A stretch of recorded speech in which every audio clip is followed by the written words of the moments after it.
Well, well, well. Luna, Danny Koo's favorite child, Snow. Everybody's got something to say about this character these days. And to be honest, it's, I would say, 90% entirely manufactured by the rivals team's decisions on how they're mishandling the character, in my opinion. Um, One of the major things is she's got what? She's like what, 8 years, maybe 12 years of history, and she's got more skins, recolors, legendaries than characters that have 70 plus years of comic book history. Like, I would understand if this was an original IP and you decide, okay, this character is going to be the face of the game. Let's throw that out. But you chose the Marvel IP. They already have established characters. They already have a face of the company or the face of the brand. People should be saying, "Oh, I'm tired of all these Spider-Man and Wolverine skins cuz those two guys are every fucking where." Like, if there is a team, Wolverine's been on it. If there's a timeline where Wolverine's dead, there's a Wolverine there. Like, the only teams that Wolverine hasn't been a part of is basically any of the race based teams like the Inhumans and the Externals, right? Or Eternals, sorry. He's been on like every single X-Men color in existence. He's been a defender, uh he's been an Avenger, he's been Midnight Suns, like everywhere. Like, and he did a whole bunch of crossovers, especially in the 90s. Like, every single book had a Wolverine appearance for whatever fucking reason, especially on the cover too. And Spider-Man, like, this dude has probably just under Batman in terms of suit variations. Like, this dude's out there, like, so many designs to choose from. But I digress. Like, y'all decided to make a Marvel game but chose a character that outside of rivals no one really cares about. Like, Jeff is getting more attention in the comics now than Luna is. You fucked up. Like, if you were investing this much into the character, it should transition over to the comics. Now, granted, I will say that partially this is because Marvel tends to be stupid with their decision making on what they do. So they should have pushed Luna at the height of her popularity, but they didn't. And now it's kind of too late because there's far too much resentment, especially from the comic book heads that see her taking the place of the characters that they are fond of, grew up with, and know more about. Um, that's one thing I think that they should address going forward. I'm not saying don't give her any skins, but especially when it comes to more thematically appropriate skins, there are other characters that fit into there a lot better than she would. Don't lump her in there and for whatever reason give her a legendary version when there are other characters that can fit in there. I'm not mentioning any names. There's a lot of discourse already about that. I don't want to start any nonsense in this video, but y'all already know it is what it is. One of the other things I would say is that they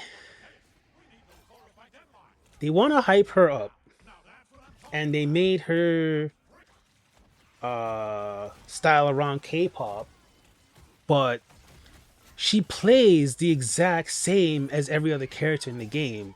And to me, that's a very, very big missed opportunity. They could have added a rhythm based functionality to her kit So she plays differently than every other character and every other support in the game. And I would even say you can go back and revert the duration of her ultimate ability to what it was before, when a lot of people say, oh, this ult lasts too long or whatever the case may be. But you will change it to where it is a rhythm based ultimate ability that will stack buffs according to the rhythm if you hit the notes properly in succession. So it will give you like HP, heal over time, attack, maybe overshield or whatever the case may be, but you have to hit the notes in sequence and move up from one to the other, to the other, or to the other, depending on how many buffs you want to add onto it. That would legitimately make an excuse for the ult being as long as it is, and that would make her potentially one of the strongest characters in the game. But there is a higher skill ceiling because you're going to have to be hitting these rhythms in the middle of combat, right? And it would be affected by, obviously stuns. So her ultimate ability, she would be CC. She would be able to be CC'd by some effects in her ultimate ability. I would say maybe not stuns, but like knockups and knockbacks or whatever the case may be. That would throw off, you know, the timing for your rhythm. Also, blinds and Deadpool's little whatever visual visual mess that he does will block your ability to see what notes you need to hit. Whether you want to make the notes always consistent or it'll be random each time you pop your ult, that's something to look into. But that would make her gameplay loop a lot more interesting and a lot more different than every other support, and that would make her character itself a lot more authentic. I would think, and I think that would draw a lot more interest from people in general to the character because she's not just another support or the strongest support in the game. It's like, oh, this character has a really interesting and unique playstyle. What is she like in the books? Boom, there you go. You got people. Like right now it's just, oh, she's a strong character, whatever. She gets all these skins, oh okay, but they're not related to anything in the books because she doesn't have that many costumes as she has in the game. So there's nothing for them to draw to the books to go and read, right? And to me personally, like the only thing I've looked up about Luna is whether or not she's a mutant. Like I like the character in game, so I'm not on the Luna hate train specifically. Though, like the previous comment about the skin distribution irks me quite a bit, but I don't hate the character, but I have no actual interest in the character outside of the game. And I think that's something that they're dropping the ball on, especially since they also have songs, real world songs about her, for her.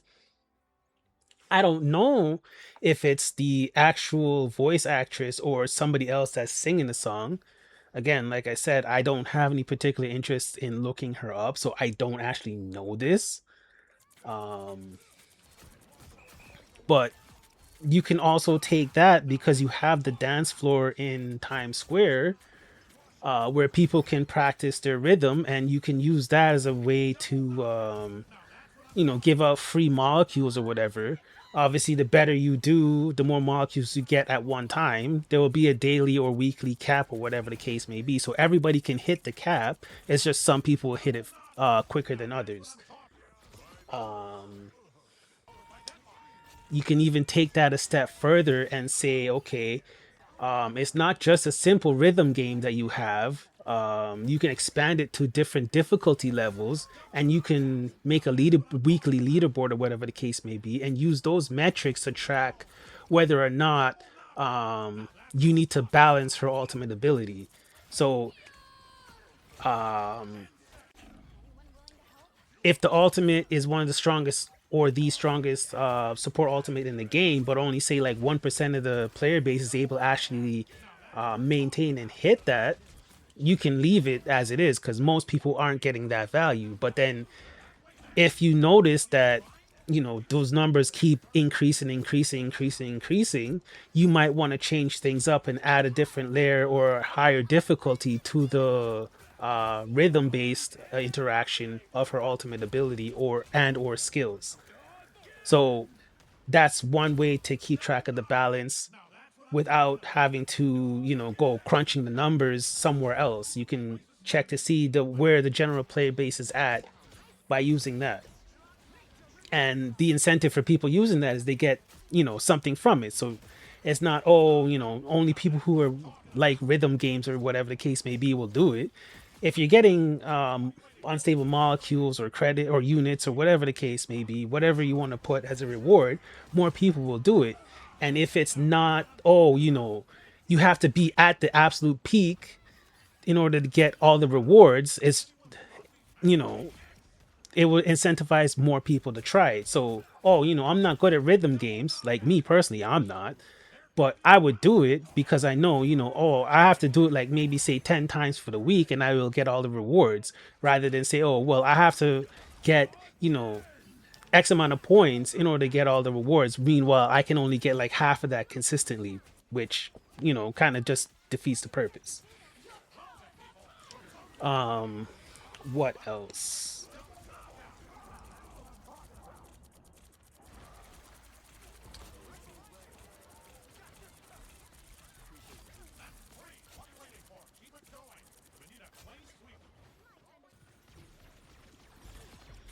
So with those things, I would say, in my personal opinion, they've mishandled the character in a way that has rubbed the community in a wrong way. Obviously, she has her own fan base, and a vast majority of those players, at least from my understanding and what I've observed, are only rivals specific fans. Not as many of them are fans of hers originally from the comics before the game, and not as many are fans of her in the comics from the game, right?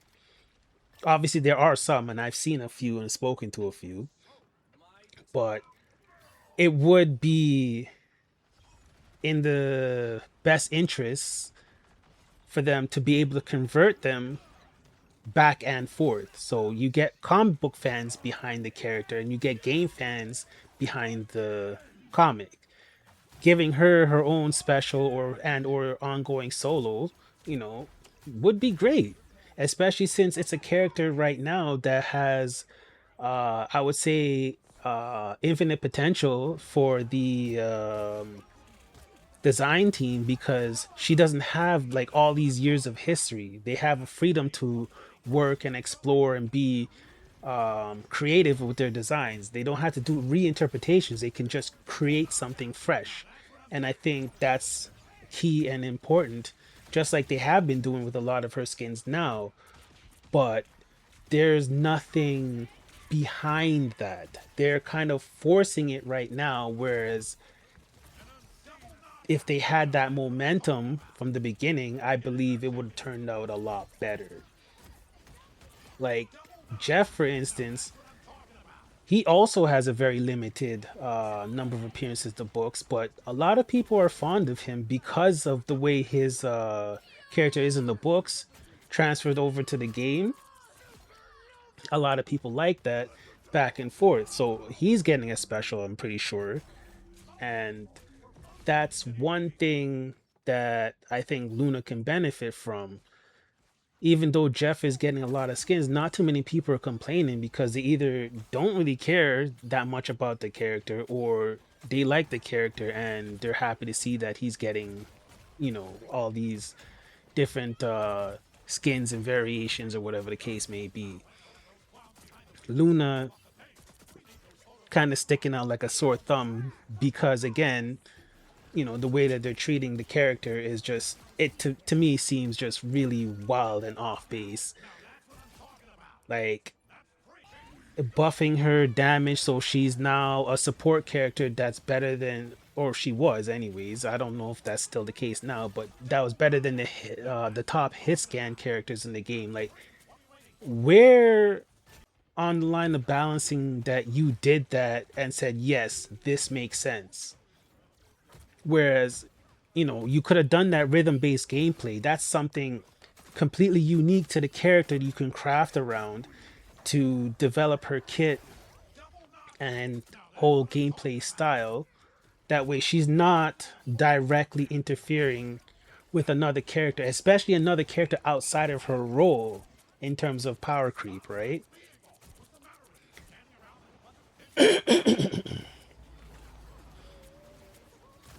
That's just my opinion on the matter. I've seen quite a few people discussing it. I just wanted to throw in my 2 cents. So, again, I appreciate the 2 or 3 people that check out my vid. Have a good day. Be good to, take it easy. Be good to yourself. Peace.